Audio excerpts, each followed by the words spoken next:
Open any app on your phone. Something happens behind it. But what is actually running? The answer is code. It sounds mysterious. It really isn't. Code is just instructions. Think of a recipe card. You write the steps in order. The cook follows them exactly. Code works the same way. You write the steps. The computer just follows them. Picture a recipe card. You write the steps in order, each one a clear instruction. Add this, then heat, then serve. The computer is the cook. It does exactly what you wrote. Here is one tiny instruction. The word print is the order. Hello is what it should show.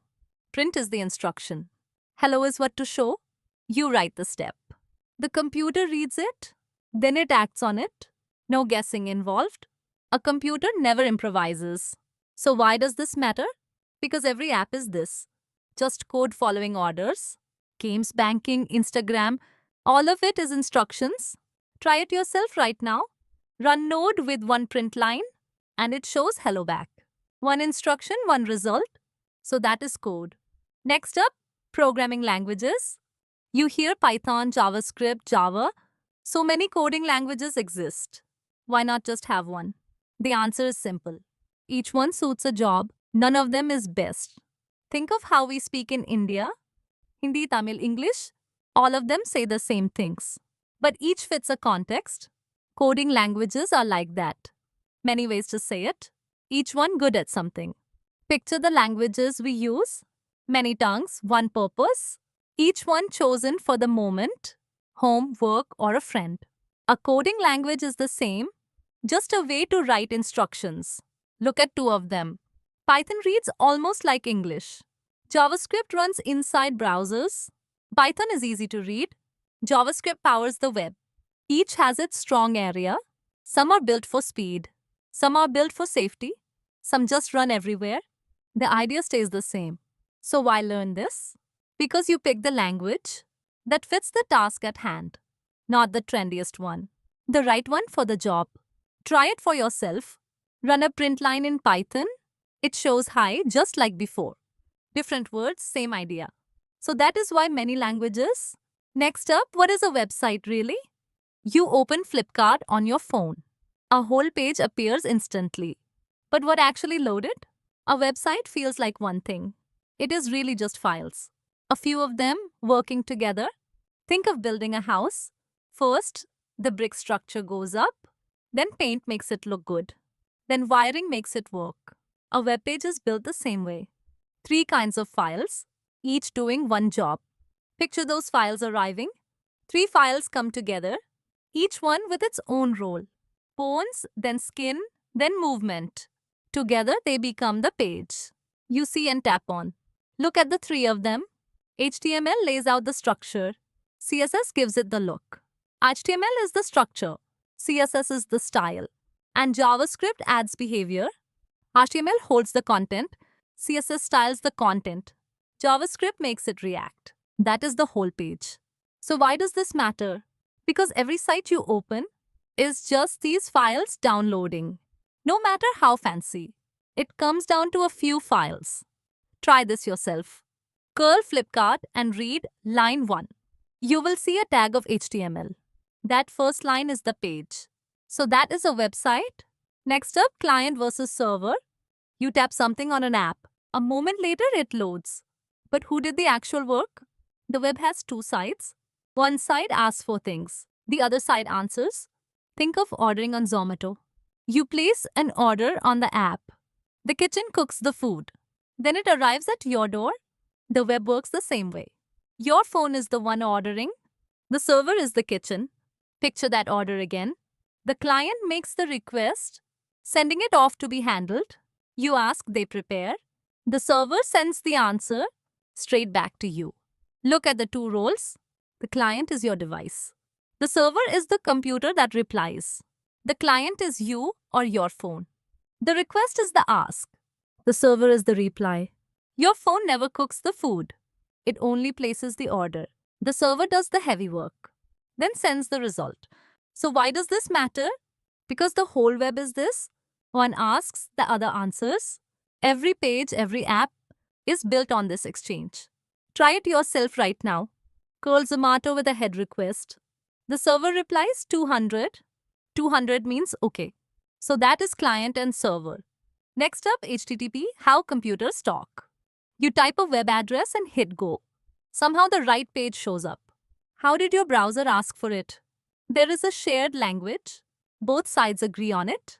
It is called HTTP. Think of ordering at a dhaba. You call out what you want. The waiter notes the order.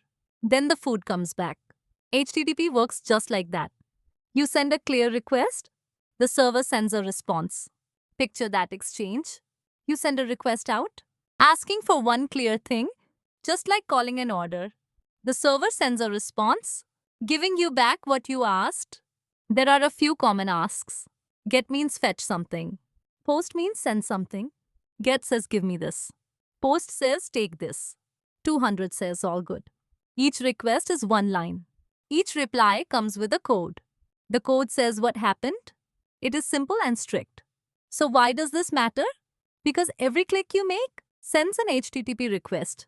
Loading, logging in, posting, all of it speaks HTTP. Try it yourself right now. Curl Google and print the code. You will see 200. 200 means it worked. So that is HTTP. Next up, what is an API? Your app shows live weather, but it did not measure it. So where did the data come from? Apps borrow from each other. They do it through APIs. And an API is friendlier than it sounds. Think of a restaurant menu. The menu lists what you can order.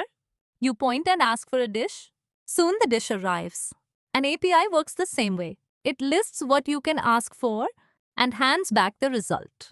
Picture that menu again. The menu lists what you can ask for, each line a thing you can get. Clear and ready to order. You order from outside. You never enter the kitchen. Look at how it works. An endpoint is a dish on the menu. The response is what arrives. The menu shows what is offered. Your order is the request. The dish is the data you get. You do not see the kitchen. You do not cook anything. You just ask and receive. That is the whole idea. So why does this matter? Because apps talk to apps through these APIs all day. Maps, payments, weather, all reached through a menu. Try it yourself right now. Curl a weather API for Delhi. It hands back the weather. One asks real data back. So that is an API.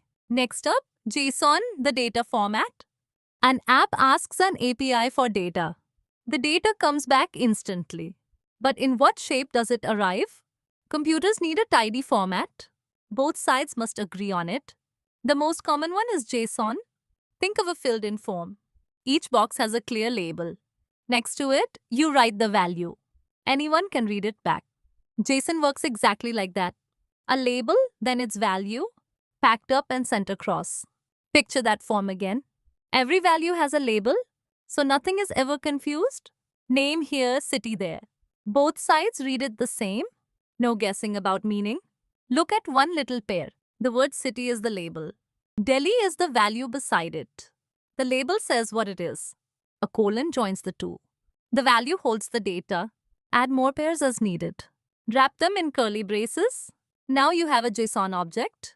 Simple and readable. So why does this matter? Because APIs send their data as JSON nearly every time. Weather, profiles, orders, all arrive in this format. Try it yourself right now. Echo a small JSON object. Label, colon, then value. That neat shape is JSON. So that is JSON. Next up, what is a database? Quick question for you. You order food on Swiggy. You close the app fully. Open it again tomorrow morning. Your saved address is still there. So how does the app remember? The answer is a database. Every app stores data in tables. Think of one big class register. A single book holds many names. Each name sits on its own row. You can search any one of them.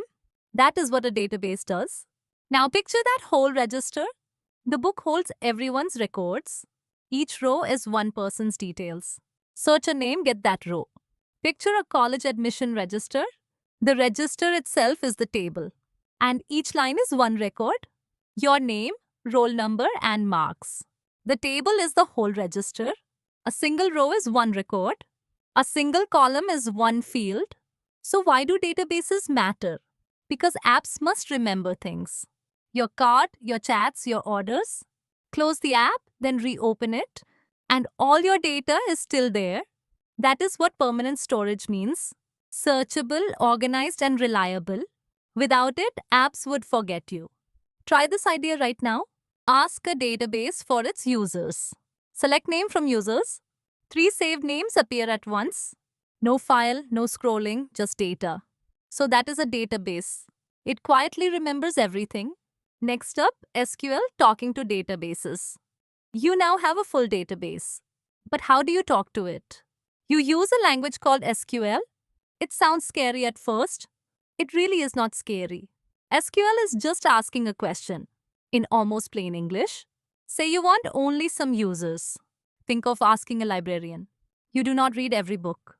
You ask for one exact title, and they fetch just that one. SQL works in the very same way. Now picture that simple request. You ask for one specific thing. The database returns only that. Nothing extra and nothing missing. You speak and it answers back. Imagine a school library desk. You say what you want first. Then you say where to look. Select name from users. Select names what you want. From names which table. Where adds your filter. So why bother learning SQL? Because every app sits on data. And SQL is how you reach it.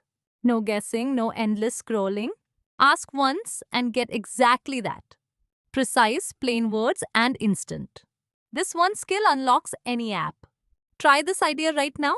Ask for users from one city, where city equals Pune. Only the Pune names come back. The filter did all the work. So that is SQL in short. You ask, the database answers. Next up, front end versus back end. Open any app right now.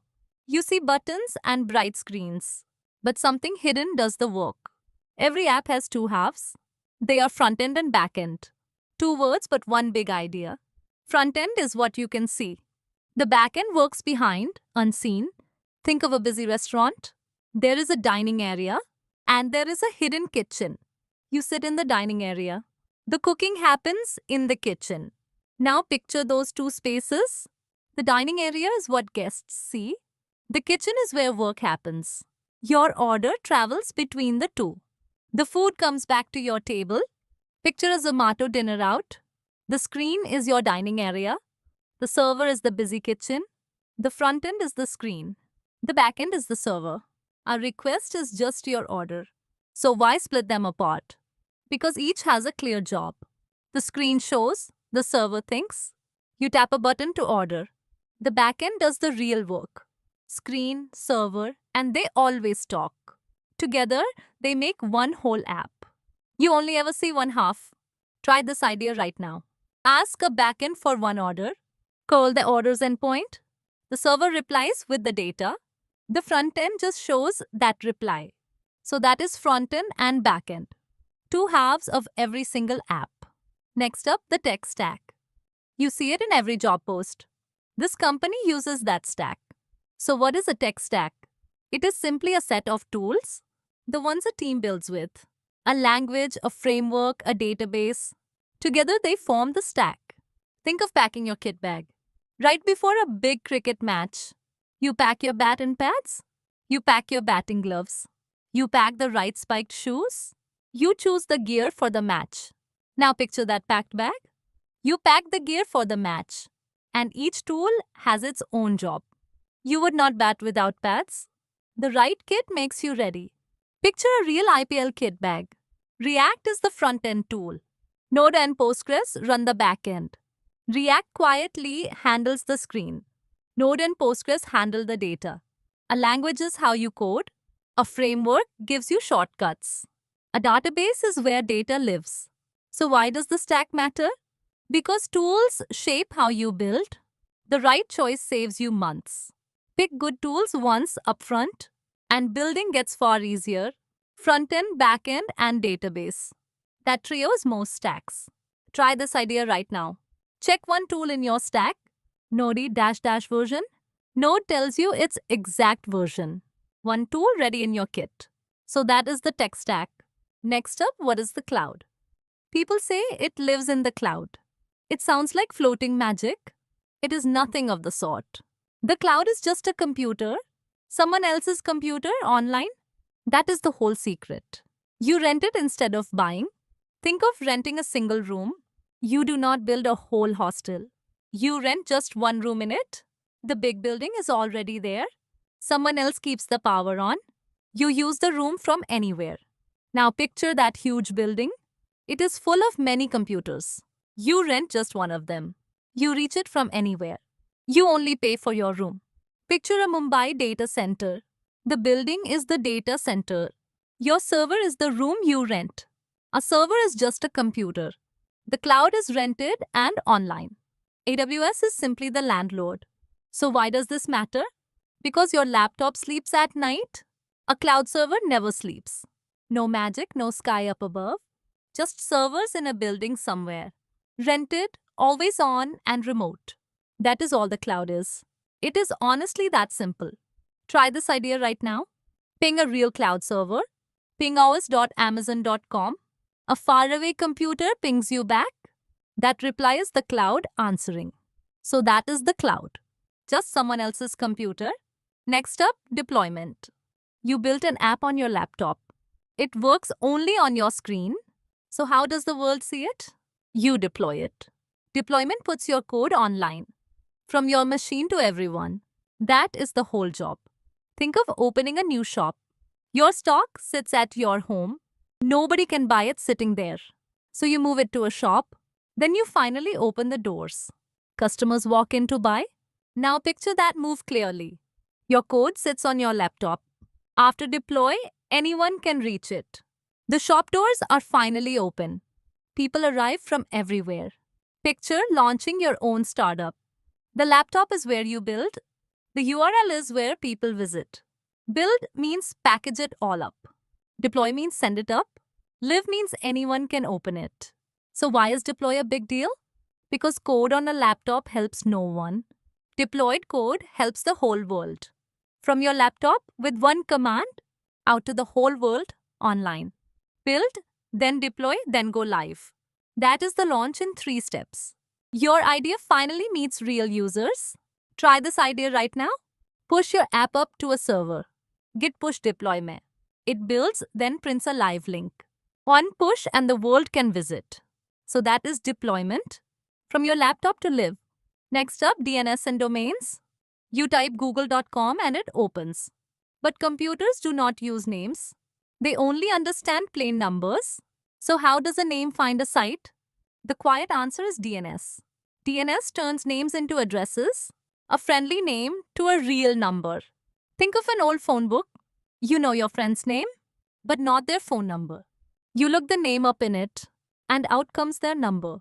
The phone book does the matching. Now picture that simple lookup. You type an easy name to remember. DNS finds the real number behind it. Names are made for humans. Numbers are made for machines. Picture saving a contact in your phone. myshop.in is the name. The long number is the address. The domain is the friendly name. DNS is the busy phone book. The IP is the real number. So why does DNS even matter? Because nobody memorizes numbers. But you remember names easily. You recall names like google.com. While computers still need numbers, a name, a lookup, then a number. DNS quietly does this every time. It runs on every single click. Try this idea right now. Look up a real site's number and look up google.com. The name becomes a real address. That swap happens on every visit. So that is DNS and domains. A simple phone book for websites. Next up, what is a URL really?